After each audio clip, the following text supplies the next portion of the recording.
যাদের আমার মেকআপ সাজাগোজা নিয়ে অনেক বেশি সমস্যা, আজকের ভিডিওটা স্পেশালি তাদের জন্য। আসলে যে আমি রূপচর্চায় তেমন কোনো কিছু ব্যবহার করি না, আজকের ভিডিওটা দেখলে আপনারা বুঝতে পারবেন যে আসলে আমি কতটুকু সত্য বলেছি।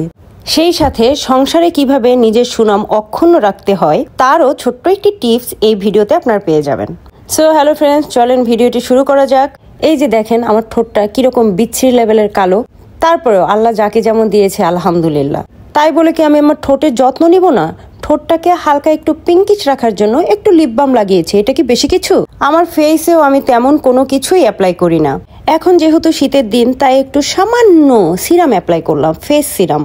এরপর সামান্য একটু ময়শ্চারাইজিং ক্রিম নিয়ে হালকা করে গালে লাগিয়ে খুব ভালোভাবে ম্যাসেজ করে নিলাম। শুধু কি গালে লাগালে হবে? হাত দুইটা কি দোষ করছে, তাই সামান্য একটু হাতেও লাগিয়ে নিলাম। দেখেছেন কি সুন্দর আমার ফেসটা ময়শ্চারাইজ হয়ে গিয়েছে।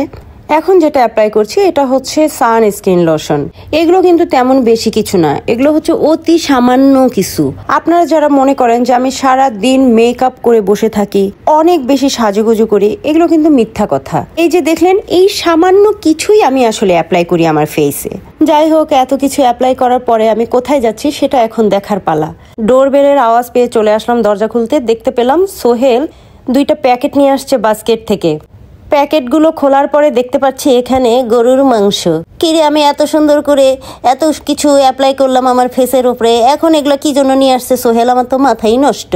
পরে জানতে পারলাম গাইস, গরুর মাংসগুলো কে পাঠিয়েছে। আমি যে গতকালকে লাইভ করেছিলাম দ্য বাস্কেট পাসলায় সে গরু নিয়ে, সেই লাইভে বসেছিল আমার এক প্রাণপ্রিয় ভাই। আমার সেই কলিজার ভাই দ্য বাস্কেট পাসলাই ব্রাঞ্চের হোয়াটসঅ্যাপে যোগাযোগ করে গরুর মাংস অর্ডার করেছিল।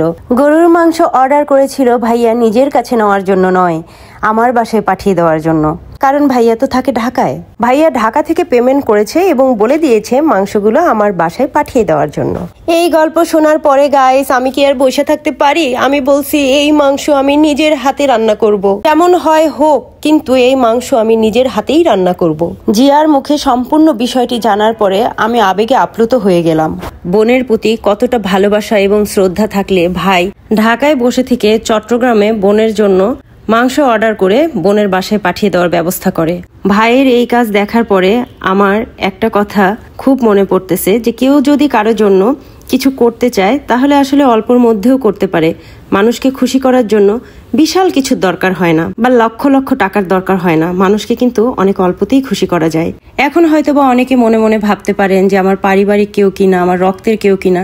না, ভাইয়ের সাথে আমার রক্তের সম্পর্ক নাই, তবে আমার ভাই। সব সম্পর্কই রক্তের হতে হয় না, কিছু সম্পর্ক রক্তের বাহিরেও হয়। বলে না, আপনের চেয়ে পর ভালো, পরের চেয়ে জঙ্গল ভালো। আমার এই জীবনে আমি এমন অনেক মানুষ দেখেছি যারা আমার সামনে এসে খুব সুন্দর করে অনুতপ্ত হয়ে বলে, তোমার জন্য বা আপনার জন্য অনেক কিছু করতে ইচ্ছা করে আপনাকে কিছু দেই, কিন্তু সামর্থ্যে কুলায় না। কিন্তু আমি দেখেছি তারা অনেক লাক্সারিয়াস লাইফ লিড করে, শুধু আমাকে দিতে আসলে তাদের সামর্থ্যে কুলায় না। আসলে এ কথাটা তারা শুধুমাত্র কথার কথা বলে, চিন্তা করে যে উনি তো আমাদেরকে অনেক দিয়েছে, অনেক করেছে, তো তার সামনে এতটুকু উপস্থাপন করি যে আমার দেওয়ার মন আছে, কিন্তু আমি পারি না। আমার এই ভিডিওর মাধ্যমে আমি ওই সব লোকদেরকে বলতে চাই, ভাইরে ভাই, আমি কোনো কিছুর জন্য কাঙ্গাল না।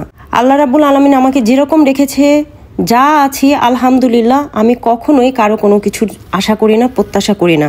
আমি একমাত্র আল্লাহ রাব্বুল আলামিনের আশা করি। আমি যখন কারো জন্য কিছু করি তার বিনিময়ে পাওয়ার আশায় কিছু করি না, ভালোবাসা এবং দায়িত্ববোধ থেকেই করি। কেউ আমাকে কিছু না দিলে আমি কখনোই মন ছোট করি না। কিন্তু যখন কেউ এ ধরনের কথা বলে যে আমি দিতে চাই, করতে চাই, কিন্তু আমার সামর্থ্যে কুলায় না, আমার মনে হয় এই ধরনের মানুষগুলো অনেক বেশি শিয়ানা। তোমাদের চালাকি আমি বুঝি, কিন্তু কিছু বলি না। তাই আমার সামনে এই ধরনের নাটকগুলো না করলেই ভালো। আমি একটা কথা মনে প্রাণে বিশ্বাস করি, কারোর জন্য কিছু করতে চাইলে সামর্থ্য নয়, বরং মনের ইচ্ছা থাকতে হয়। অনেকদিন পর আসছি রান্না করতে, আশা করতেছে আমার রান্না কেউ খাইতে পারবে না। কেউ খাইতে না পারলে আমার সমস্যা কি? আমার রান্না আমি খাইতে পারলে তো হয়েছে, আমার এত প্যারা নাই। কে খাইতে পারলো কে খাইতে পারলো না এটাতে আমি কি করব, তাই না? আমি রাঁধছি, আমি খাইতে পারলে তো হয়েছে।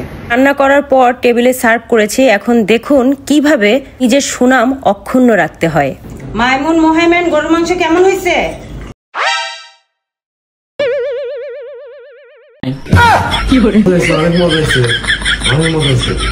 এবার তো আপনারা বুঝতেই পারছেন যে আমি আমার সংসারে নিজের সুনাম কিভাবে অক্ষুণ্ণ রাখি। পরিশেষে বলতে চাই যে ভাইয়ের বদৌলতে এতগুলো সত্য কথা বলে ফেললাম, সেই ভাইয়ের নামটা নিশ্চয়ই আপনাদের জানতে ইচ্ছা করছে, কিন্তু নামটা বলা যাবে না, বললে চাকরি থাকবে না।